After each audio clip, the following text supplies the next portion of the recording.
আশুলিয়ার সবচেয়ে গুরুত্বপূর্ণ সড়ক হচ্ছে নবীনগর চন্দ্রা মহাসড়ক। আর এই মহাসড়কটির সাথে যোগাযোগ স্থাপন করেছে দেশের উত্তর অঞ্চল। বর্তমানে নবীনগর চন্দ্রা মহাসড়কের বাইপাইল অংশে রাস্তাটি যেন মৃত্যুফাত, যার কারণে লাখো মানুষের নিত্যদিনের ভোগান্তির কারণ হয়ে দাঁড়িয়েছে এই মহাসড়ক। বড় বড় গর্তের কারণে প্রতিনিয়ত উল্টে যাচ্ছে যানবাহন।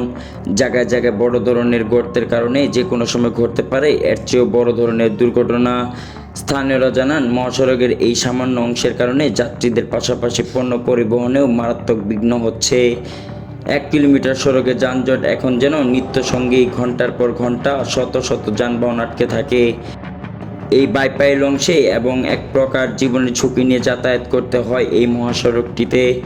এদিকে নবীনগর চন্দ্রা মহাসড়কটি সড়ক ও জনপথ অধিদপ্তর মানিকগঞ্জ বিভাগের অধীনে রক্ষণাবেক্ষণের দায়িত্ব থাকলেও গত বছর থেকে বাইপাইল অংশে ঢাকা আশুলিয়া এলিভেটেড এক্সপ্রেসের নির্মাণাধীন কাজ করছে বাংলাদেশ সেতু কর্তৃপক্ষ। এই বিষয়ে জানতে চাইলে সড়ক বিভাগ মানিকগঞ্জ উপবিভাগীয় প্রকৌশলী দেবাশিস সাহা বলেন, মহাসড়কের এই অংশটুকু ঢাকা আশুলিয়া এলিভেটেড এক্সপ্রেসওয়ে প্রকল্পের আওতায় রয়েছে। তাদের কাজ চলার কারণে সড়কের অবস্থা এমন।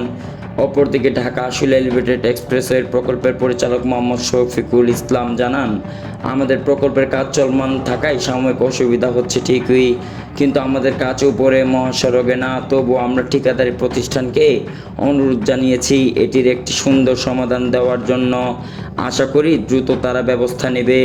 প্রশ্ন হচ্ছে, কবে বা শেষ হবে ঢাকা আশুলিয়া এলিভেটেড এক্সপ্রেসওয়ের কাজ, আর কবে বা শুরু হবে এই মহাসড়কের সংস্কারের কাজ, আর কবে বা ভোগান্তি কমবে সাধারণ জনগণের, তা জানতে চাই আমরা। মোহাম্মদ নাহিদ হাসান হৃদয়, জাতীয় দৈনিক সরেজমিন বার্তা, সাভার, আশুলিয়া, ঢাকা।